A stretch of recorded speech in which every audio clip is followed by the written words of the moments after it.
Well, we're here with Coach Scott of the Bruins golf program. Coach, thanks so much for taking the time to join us today. Let's talk a little bit about Bruins golf. You know, it's only been a few short years of existence. So back in 2013, when I know there was a lot of things going on, both personally, professionally, all over in your life, and you heard about the Bruins getting a golf program. And so talk to me about, you know, coming into the university, to the culture, and getting to build a golf program from the ground up. Well, I knew from having known Coach Ring for many, many years that there was going to be a good, sound philosophy here in sports. And whenever you have the opportunity to start a program from scratch on a really solid foundation, you want to take advantage of that. And we were privileged to do that, and it's been exciting in these first 3 seasons to see what the Lord has done. Now, as you have started the program, you know, of course there was the athletic philosophy of kind of the overarching principles, but you as a coach, as you came in, what were some of the things that you, for your specific golf program, wanted to instill right from day one? Well, I really felt like I wanted guys to show an integrity on the golf course. Golf is a game of honor, and the integrity that is demanded of golf is demanded in very few sports, because there are no referees. There is just, you call a penalty on yourself most of the time. And the honesty and integrity that I think is so much a part of golf in general, I wanted to make sure we established that in our program, because it's easy to be tempted to cheat and to fudge your score a little bit. And I wanted to make sure our golfers realized the importance of their testimony, especially as we have an opportunity to play against secular schools and maybe some unsaved opponents, that your attitudes, your actions, your reactions, your honesty, your integrity is always on the it's being watched. And so I really tried to drive that home foundationally to our guys, that we're not going to compete at the expense of compromising a testimony of Christ. And so that was really important to me in founding.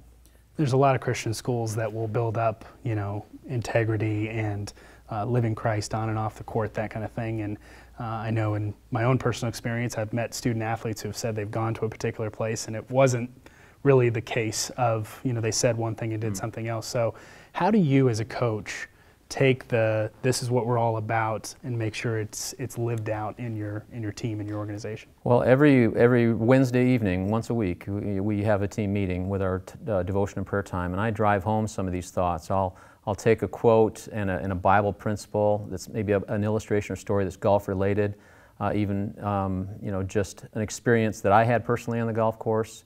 And one of my favorite quotes in golf is, "Golf, my dear fellow, is the infallible test. A man who can walk into a patch of rough alone with the knowledge that only God is watching him and play his ball as it lies is the man who will serve you faithfully and well." And that's a quote by P.G. Woodhouse in his book, Golf Without Tears. But I wanted our players to be challenged about when they walk into a patch of rough on the golf course and they have the temptation, they look around and realize, hey, nobody's watching, maybe I can improve my lie here.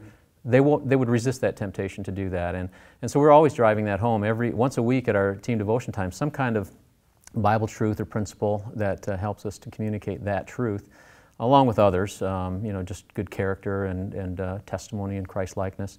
But just one-on-one meetings with our players as well. I have an opportunity to meet with them one-on-one a couple of times a season, and then as we travel, get to know them individually, a little bit of one-on-one time, you know, different opportunities we have while we travel. So those are all mentoring, discipling opportunities we take advantage of throughout the season and even in the off-season as well.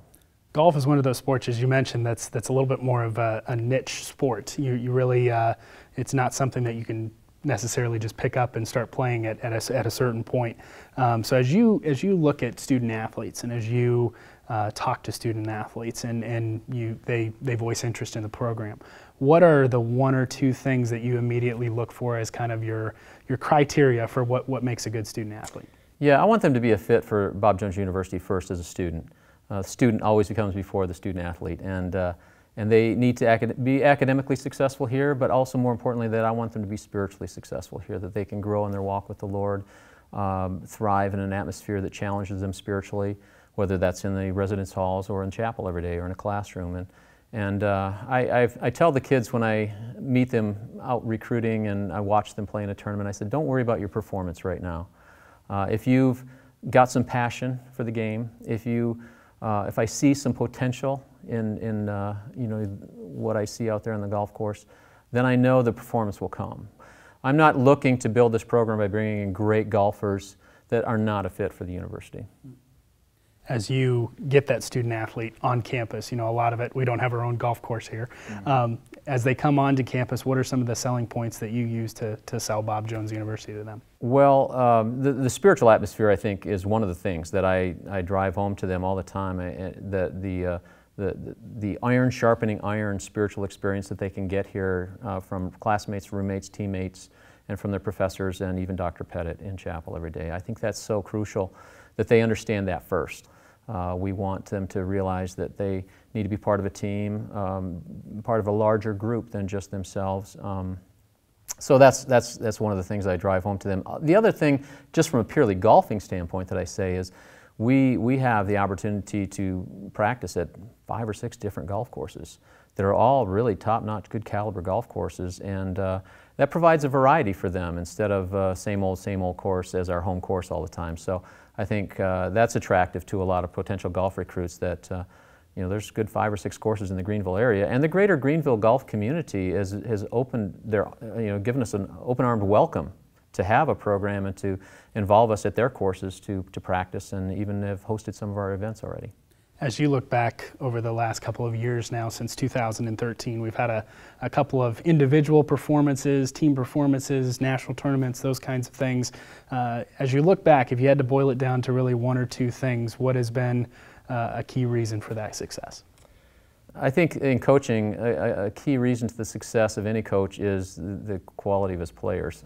And God brought us some quality golfers in these early years, which was a blessing to be able to compete very, very quickly in the sport of golf. Since you don't have to have a team of 11 or even 5 or 6 as far as like a basketball team might have, you know, need to have 8 to 10 guys to have the depth that they need.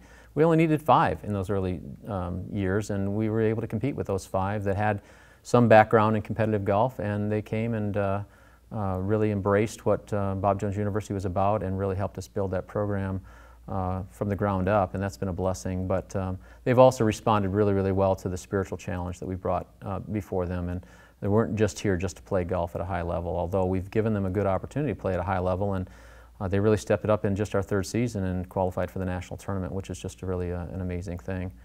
But how to explain that, I guess it's just a matter of God brought us some quality kids that can play golf, that had a good background in golf, and we're trying to coach them up a little bit, but it does take some prior experience to really play at the competitive level we're trying to reach. So, as you go forward now, what's the future of Bruins golf look like?